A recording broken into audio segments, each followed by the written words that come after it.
So we have all the information for Narja, her kit, and her partners. Let's just go over that real quick, shall we? So Narja is an instant control character who seems to be a really good buffer that can help characters like Serenio, Chizuru, and Mei Lin. Like, she does a lot of crazy stuff. Alright, so Narja's first card is Shackles of Hunger, and it has attunement, Veracity +4, defense-based damage, 30% times 3. Now how Veracity works is, whenever you gain Veracity, when hitting with an attack card, that means any attack card, so that includes allies, 40% fixed heal.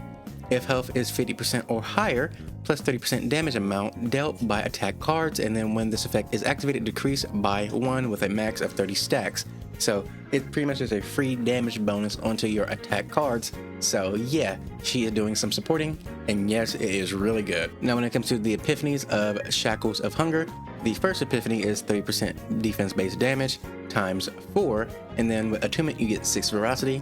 The second epiphany is now a 0 cost. It's 30% defense-based damage times 2, and then at the start of the turn, if Veracity was activated 3 or more times in the previous turn, move to the hand, and it still has attunement, but now the Veracity gain goes down to 1. The third epiphany is 60% defense-based damage 3 times, and adds 1 hit for each for Veracity own, a max of 3 times. So if you have a high Veracity build, this one wouldn't be that bad either, but it'll definitely have to be one of the first cards you use, so you have, you know, the higher end of Veracity to get all 3 hits off. The fourth epiphany is now a skill card. It gains Retain, and it decreases Veracity by max 5, and then plus 40% damage amount to the next used attack card for each amount decrease. If 5 is decreased, you get 3 predation. Now how predation works is it's a different kind of stack, but if in the Veracity state, plus 80% damage amount dealt by attack cards, and then when this effect is activated, decrease the stack by 1. And this doesn't say it has any max number of stacks. So yeah, you can have both Veracity and predation on her, and then using those stacks, you can buff everybody else up on the team. So just allowing us to power up our next hit that much will be really nice. And then the last epiphany, it turns it into a 0 cost skill card, and it's 72% shield, and decreases Veracity by max 3, and repeats for each amount decreased. So just a sustain card that we get with that one. Next up we have Bottomless Hunger, which is a 0 cost skill card with the effect of when Veracity is activated for the next 2 times, decrease the cost of 1 random card in hand by 1 for 1 turn.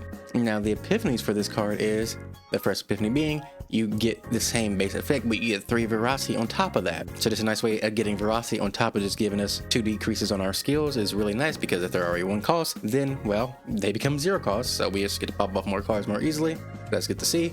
The second epiphany decreases the cost of 2 random cards in hand by 1 for 1 turn. So this one is just pop and go, no Veracity from it, but it does just allow you to, you know, decrease the cost of 2 cards in your hand, so that's not bad. The third one is an upgrade card, and it increases the cost by 1, so it's not a 1 cost card. When Veracity is activated 3 times in 1 turn, decrease the cost of 1 random card in hand by 1 until used, and that's a 1 time per turn. Now this one I kind of like, but also I kind of don't, only because it is a once per turn. If it gave us some free Veracity, then that would be nice, but it doesn't, so, you know. On the fourth epiphany, it gains Retain, and for 1 turn, plus 100% defense-based damage. So this card is just a way to buff characters who do defense-based damage, because it's not just for her, it's for everybody. So if you want to have fun with a more defensive team, a card like this will allow them to do more damage than usual. And the last epiphany, it also increases the cost by 1, so it again becomes a 1 cost card. It has lead, so it could go back to being a 0 cost card, but it's only a 50% chance. And it has the effect of 7 Veracity, so big Veracity right there. And then for 1 turn, each time Veracity is activated, plus 40% damage amount to the next mealtime. So this one is actually really nice because it increases her highest rarity card, which we will talk about later, which is mealtime.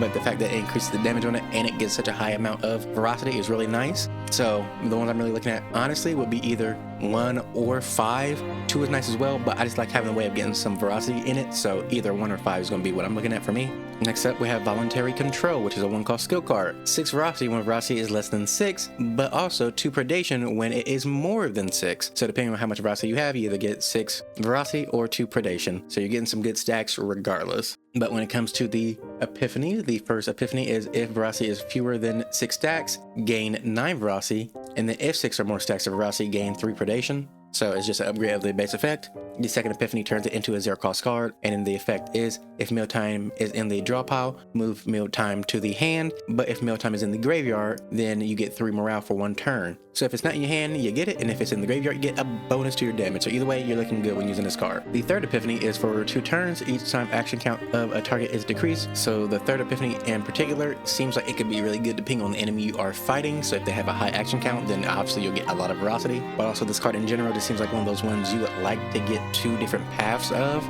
By that I mean you would duplicate it before it undergoes an epiphany, so then you can choose 2 different epiphany paths, which this seems like this would be a good one to do that with. Looking at our 4th epiphany, it turns into a 1 cost upgrade card with the unique effect, so you won't be able to copy it because it doesn't pop up as duplication options if it is a unique, but the effect is plus 10 ferocity, and it's like 1 attack card, and you gain 1 predation each time that card is moved to the hand. Now with somebody like Serenio, honestly this isn't a bad upgrade because, well, her 0 cost homing laser can move to the hand quite easily every turn, so this could easily be a way of getting some pre-predation every turn while also getting that 1x 10 ferocity. And then the 5th epiphany is another 1 cost upgrade card with unique, and each time a base attack card inflicts a hit, you gain 1 ferocity and plus 50% damage amount to basic attack cards.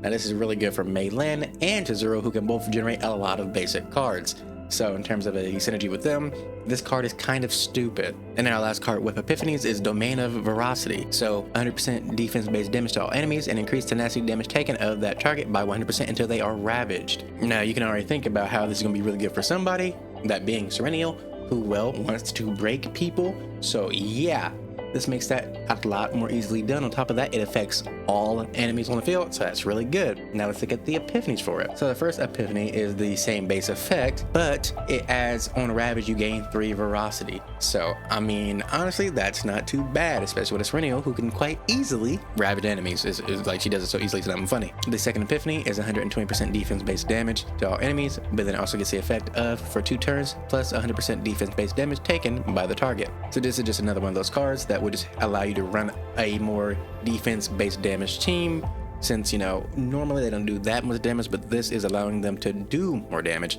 So she is a support for them as well, as you can see through the cards. Now on the third epiphany, we have 180% defense based damage to all enemies, and then when hitting the target for the next 5 times, you heal 40%. So if you really need to heal or you need more survivability, that's a card you can go for. The fourth epiphany, it becomes a 3 cost attack card with retain, and it deals 384% defense based damage to all enemies, and if granted both veracity and predation, it activates 1 more time. Now for me, even though she has ways of decreasing the cost of cards, I might just keep her in that more of a support role, but that's just me, so I might not pick up this epiphany too often, but I might just have to play around with it to see how I feel with it. And then her last epiphany, it becomes a 1 cost upgrade card, and it gets the unique tag, and each time mealtime is used, you heal 200%. So out of all these right now, I would say for me, the first epiphany is looking like what I'm going for, simply because it gives veracity, you know, especially with Serenio, who I'm more likely gonna be using her with. Yeah, I'm gonna be trying to get that veracity, baby. And then lastly, we have the card that appears in 2 of her epiphanies, Mealtime, which is a 6 cost card. It has retain and unique, and the effect is when veracity is decreased, decrease the cost by 1, and plus 30% to the heal amount of this card until used max 10 times, and it deals 160% defense based damage to all enemies. It heals 100% on base, and it also gives you 4 predation. So even though it's a high cost, it can get down very easily as long as you can, you know, pop off many cards and use a lot of veracity. And then if you go down the route of buffing defense based damage, you can increase the damage of this card, and then it just gives you a more of a buff because of the predation. So overall, it's a very nice card for her, and obviously you have cards / epiphanies that can increase its damage and healing. So not a bad unique card overall. And then her ego skill is Predator's Hunt, and it gives 10 veracity, and it deals defense based damage 250%, and if mealtime is in the graveyard, plus 5 predation. So just another nice way of getting yourself some veracity and predation if mealtime is in the graveyard. But overall for me, I'm going to push her more towards that supportive role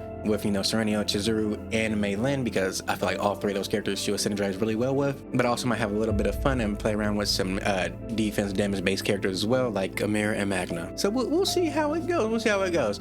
But let's go look at her potentials, because some of them are pretty interesting. So first, looking at her base card upgrade, it gives her 2 veracity on her innate defense response, and what that is her heal card. So on base it just heals, but with this upgrade it then gives you 2 veracity, so you actually get rid of her regular attack card, and then honestly you would keep the 2 heal cards because they give you 2 veracity for each. And then her 2 higher potential upgrades for the base card proficiency is plus 5% heal amount to Narja's innate defense response, and if Narja's defense is greater than 250, then it adds an additional plus 5% to the modifier, so that's not too bad. And her other one is a unique stat upgrade, which is plus 10% damage amount to the veracity if Narja's defense is greater than 300, plus 20% damage amount to predation. So this just increases to the buff she gives, which is really good. So we have Narja's partner. I say Narja's partner because as of right now, she will work the best with Narja. She's literally made for Narja, Gaia. So yeah, Gaia's passive effect. The assigned combatant's defense is increased by 8 to 16%, plus 20% to 40% defense-based damage for the assigned combatant's instinct cards when using a unique attack card of the assigned combatant with an original cost of 6, plus 20% to 40% to the damage amount of all allies and a max of 1 stack. And then the ego skill of this card is 60% damage times 4, and then draw one of this unit's attack cards. So quite literally made for Narja, like there's no way around it. Almost forgot her dupe. So her first dupe increases mealtime predation by 2, so it will allow you to get, instead of 4, 6 predation from mealtime, so that's not too bad in terms of giving you more buffing for your characters. And then the second dupe would be when velocity decreases, you have a 25% chance of gaining 1 velocity, so that's a 1 in 4 chance of getting the velocity back that you use. So the second one seems to also not be that bad. The third dupe will increase the predator's hunt methods of getting predation by 3 if mealtime is in the graveyard, so it'll go from 5 to 8, so that'll make the ego skill give a lot more predation. The fourth dupe will add plus 30% damage amount to predation, so it makes the buff go even higher, so that's actually a pretty crazy one, because that's pretty much a team-wide buff. The fifth one doesn't matter because it's just a buff to basic, unique, and common cards. And the sixth dupe is at the end of the turn, deal 50% defense-based damage to a random enemy, and heal 1% of health for each predation decrease this turn. So not that bad either. But in terms of where naturally we're going for those dupes, out of all of them, the fourth one seems the best. If the second one was a 50% chance, it would be better instead of a 1 in 4, but then it would be a lot crazier. But again, it would just be better. And then getting more predation with the first one, it's not really worth a mega code or using your pools to get more of her. So I would just say, get the 1 copy of her, and then, you know, get more of her over time because she will go into the general pool because she's not a seasonal character. Anyways, I hope you did enjoy this video. I hope it was informative in some way, shape, or form. And if you like CZN as much as me, please consider subscribing to the channel because we do cover it. Anyways, I'll see you in the next one. Love you guys, and bye-bye.